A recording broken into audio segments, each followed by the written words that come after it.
Galactic historian Vexandra had spent her entire career studying the myths and legends that permeated interstellar culture. Among all the tales that civilizations told their young, none were more pervasive or more contradictory than the stories of the Terrans. "The Firebearers," she muttered, reviewing her latest research in the archives of the Central Library on Nexus Prime. "The Starwalkers, the Iron Shepherds. Humanity has more legendary names than any mythical species in galactic folklore. Every civilization seemed to have their own version of the human legends. The Altarians spoke of warriors who could bend light itself to their will. The Zenthari told stories of ships that could phase between dimensions. The Crystalline Consortium whispered about beings who had mastered time travel. Most scholars dismiss these tales as the natural tendency of cultures to embellish stories passed down through generations. After all, the humans had vanished over 3 centuries ago." Dr. Vexandra, her research assistant, a young hegemony scholar named Kethmore, approached with obvious excitement. "You need to see this. We've just received priority transmissions from observation posts throughout the Outer Rim." Vexandra looked up from her holographic texts, noting the tremor in Kethmore's voice. "What kind of transmissions?" "Contact reports, Doctor. Someone or something has been appearing at the edge of explored space. The descriptions they match the human legends." Vexandra felt her academic skepticism war with sudden curiosity. "Show me." Kethmore activated the central hologram, displaying reports from dozens of different sources. Each told a similar story: massive ships appearing without warning at the edge of sensor range, vessels unlike anything in current galactic databases, and energy signatures that defied known physics. This report from the Kepler station, Kethmore highlighted one transmission, described ships that seemed to fold space around themselves. The Altarian Border Patrol detected vessels that appeared to be constructed from solidified starlight. And look at this, the Zenthari Deep Space Monitor reported ships that exist in multiple dimensions simultaneously. Vexandra studied the reports with growing amazement. These weren't the usual confused accounts of merchants encountering pirates or explorers misidentifying natural phenomena. These were trained military observers reporting technologies that sounded exactly like the mythical capabilities attributed to humans in ancient legends. "Doctor," Kethmore continued, "there's something else. Every sighting includes the same detailed geometric hull markings that spell out TERRA in Old Standard." The word hung in the air like a revelation. Terra, the legendary homeworld of humanity, lost when their species vanished from the galaxy 3 centuries ago. "Impossible," Vexandra breathed. "The humans are extinct. The Historical Commission confirmed it decades ago." "Are they?" Kethmore asked quietly. "Doctor, what if the legends were never exaggerations? What if they were understatements?" Before Vexandra could respond, the library's emergency alert system activated. The voice of Prime Administrator Thyses echoed through the vast halls, all senior staff to emergency stations. "We have a developing situation at the edge of the Nexus system." Vexandra and Kethmore rushed to the observatory, where dozens of the galaxy's leading scientists and historians were gathering around the massive sensor array.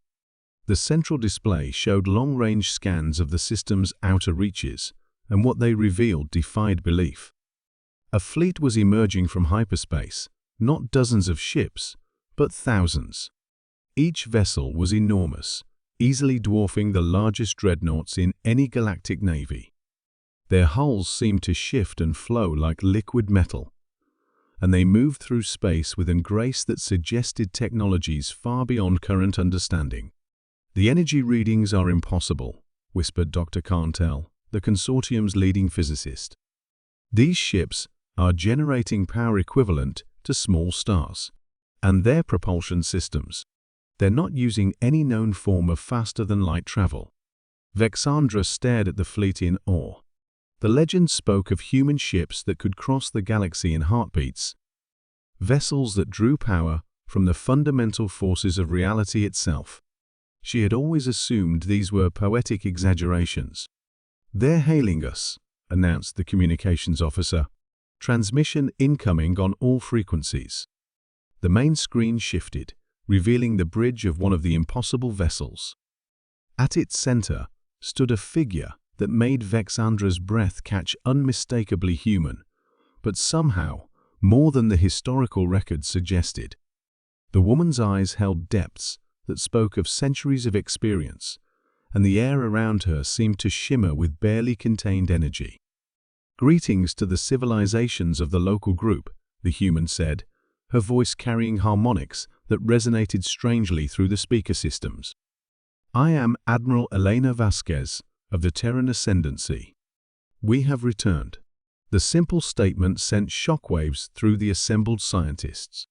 The Terran Ascendancy, a name that appeared in the most ancient human legends. Supposedly, their ultimate form of government that transcended normal political structures. 300 years ago, Admiral Vasquez continued, "Humanity withdrew from this galaxy to complete our great work. We have spent these centuries evolving, advancing, becoming something more than we were. The legends you tell about us, we have surpassed them all." Dr. Cantel leaned forward in disbelief. The technologies they're displaying. If the legends were accurate, they had mastery over fundamental forces, could manipulate space and time itself. But this fleet is demonstrating capabilities beyond even those myths. Admiral Vasquez smiled, as if she could somehow hear their conversation across the vast distance. "We know you remember us through stories and legends. Some accurate, most incomplete. You spoke of us as firebearers, starwalkers, shepherds of iron. These were apt descriptions 3 centuries ago." The holographic display shifted, showing detailed scans of the human vessels. The technology they revealed was staggering. Ships that existed in multiple dimensions simultaneously. Weapons that could restructure matter at the quantum level. Defensive systems that appeared to redirect attacks through time itself. "Now," the Admiral continued, "we are something new. We are the inheritors of collapsed stars, the architects of new realities, the gardeners of infinite possibility. We have returned not as conquerors, but as guides for those ready to transcend their current limitations." Vexandra felt her understanding of galactic history crumble and rebuild itself. The humans hadn't vanished. They had evolved beyond the need for conventional civilization. The legends that every culture told about them weren't mythology. They were ancient memories of a species that had transcended normal existence. "The galaxy will need to choose," Admiral Vasquez concluded. "Remain as you are, and we will respect that decision. But for those who wish to walk the path we have traveled, we offer guidance into a future beyond current imagination." As the transmission ended, Vexandra realized that everything she thought she knew about galactic history was wrong. The humans hadn't been legendary because they were extinct. They had become legendary because they had evolved into something that defied legend itself. The galaxy had known the stories, but nothing could have prepared them for the reality of what humanity had become.